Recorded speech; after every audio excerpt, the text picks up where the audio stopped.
ডাকসু নির্বাচনে যেভাবে ভোট দেবেন ভোটাররা। ঢাকা বিশ্ববিদ্যালয় কেন্দ্রীয় ছাত্র সংসদ ডাকসু ও হল সংসদ নির্বাচনের ভোট গ্রহণ অনুষ্ঠিত হবে আগামীকাল মঙ্গলবার 9 সেপ্টেম্বর সকাল 8টা থেকে বিকাল 4টা পর্যন্ত। হলের বাইরে 8টি কেন্দ্র টানা ভোট গ্রহণ চলবে। অন্যবারের তুলনায় এবার ডাকসুতে ব্যালটের আকার বেড়েছে। এবার ডাকসুতে থাকছে 5 পৃষ্ঠার ব্যালট, আর হল সংসদে থাকছে 1 পৃষ্ঠার ব্যালট। অপটিক্যাল মার্ক রিকগনিশন ও এমআরও শিটে ভোট দিতে হবে। এবার ডাকসুতে 28টি পদের বিপরীতে প্রার্থী হয়েছে 471 জন, আর 18টি হল সংসদ নির্বাচন হবে 13টি করে পদ।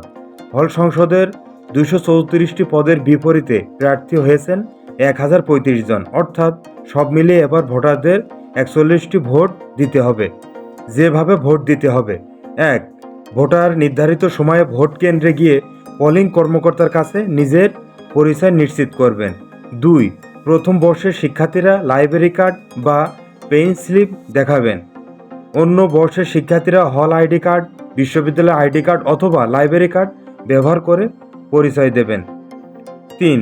পরিচয় নিশ্চিত হওয়ার পর ভোটারের আঙ্গুলে অমোচনীয় কালি দেওয়া হবে। 4.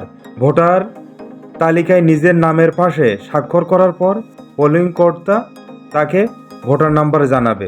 5. এরপর ব্যালট নিয়ে ভোটার প্রবেশ করবেন গোপন ভোট কক্ষে, যেখানে মোবাইল ফোন বা ইলেকট্রিক ডিভাইস নেওয়া নিষেধ। 6. ব্যালট পেপারে পছন্দের প্রার্থীর নাম ও ব্যালট নম্বর খুঁজে বের করে সংশ্লিষ্ট ঘরে স্পষ্টভাবে ক্রস চিহ্ন দিতে হবে। খেয়াল রাখতে হবে যেন চিহ্নটি ঘরের বাইরে না যায়। 7. ভোট দেওয়ার পর ব্যালট পেপার দুটি আলাদা ব্যালট বক্সে জমা দিতে হবে, একটি কেন্দ্রীয় সংসদের জন্য এবং অন্যটি হল সংসদের জন্য। ব্যালট পেপার ভাঁজ না করে সরাসরি নির্ধারিত বক্সে ফেলতে হবে।